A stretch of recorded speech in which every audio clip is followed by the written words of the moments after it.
इंद्र के पापों की सजा कलयुग में आज भी भुगत रहे हैं ये चार प्राणी। दोस्तों, कहा जाता है कि देवताओं की पूजा करने से पापों से मुक्ति मिलती है, लेकिन क्या आप जानते हैं एक देवता के पापों की सजा धरती पर आज भी लोग भुगत रहे हैं। जी हाँ, सही सुना आपने। देवराज इंद्र ने एक ऐसा पाप किया था जिसकी सजा वो तो नहीं, पर उनकी जगह स्त्री, धरती, जल और वृक्ष आज भी झेल रहे हैं। क्या आप जानते हैं वो सजा कौन सी है? दरअसल इंद्र को ब्रह्मा हत्या का दोष लगा था। इस दोष से मुक्ति पाने के लिए इंद्र को अपने पाप के 4 हिस्से करके 4 अलग अलग लोगों को बांटने को कहा गया। पाप को जब बांटने की बात आई तो उसका भार उठाने के लिए पृथ्वी, वृक्ष, जल और स्त्री आगे आए और सभी ने इसका एक एक हिस्सा ले लिया। इस पाप का भागीदार बनने की वजह से पृथ्वी को ये दंड मिला कि उसका एक बड़ा हिस्सा बंजर हो जाएगा। वृक्ष को ये सजा मिली कि उसका रस पीने लायक नहीं होगा।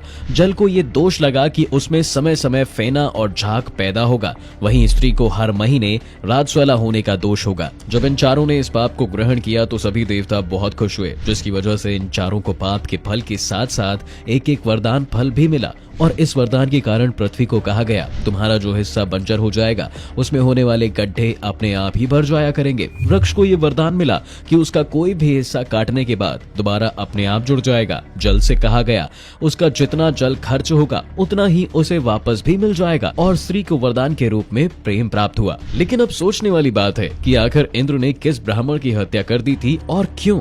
आपको बता दें, दानवों के साथ हुए युद्ध में जीत हासिल करने के बाद इंद्र को अपनी शक्तियों पर बहुत घमंड हो गया था, जिसकी वजह से उसने अपने ही गुरु यानी कि देवताओं के गुरु बृहस्पति देव का अपमान कर दिया। बृहस्पति देव अपमानित होने के बाद देवलोक छोड़कर चले गए। उधर राक्षसों को लगा इंद्र से अपना बदला लेने का सही समय यही है। मौके का फायदा उठाते हुए राक्षसों ने देवलोक पर हमला बोल दिया। लेकिन जब राक्षसों की सेना इंद्र की सेना पर भारी पड़ने लगी तो देवराज इंद्र भागते भागते मदद के लिए भगवान ब्रह्मा के पास जा पहुंचे। उन्होंने ब्रह्मा जी से कहा, प्रभु हमारी सहायता करें, राक्षसों ने हम पर फिर से हमला कर दिया है और उनकी असुर सेना हमारी सेना पर भारी पड़ रही है।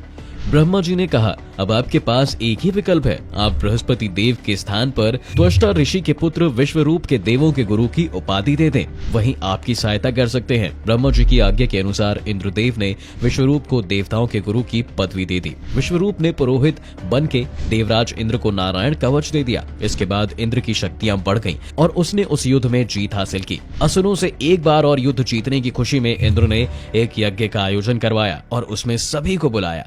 यज्ञ में आहुति देते समय विश्वरूप असुरों के लिए भी आहुति डालने लगा। ये देखकर इंद्र क्रोधित हो गए और उसने चलते यज्ञ में बीच में ही विश्वरूप का वध कर दिया। एक ब्राह्मण की हत्या करने की वजह से इंद्र को ब्रह्म हत्या का पाप लगा। इसी पाप की वजह से इंद्र ने 1 साल तक ब्रह्म हत्या के पाप का कष्ट उठाया और तो और उनकी सारी शक्तियां, सारा बल खत्म हो गया। और आखिर में अपने दुख से परेशान होकर इंद्र भगवान विष्णु के पास गए और उनके चरण पकड़ लिए। उन्होंने कहा, प्रभु मैं आपकी शरण आया हूँ, कृपा करें मुझ पर, मेरे पाप से मुझे मुक्ति दिलाने में मेरी सहायता करें भगवान। विष्णु जी ने सभी ऋषियों की सलाह ली।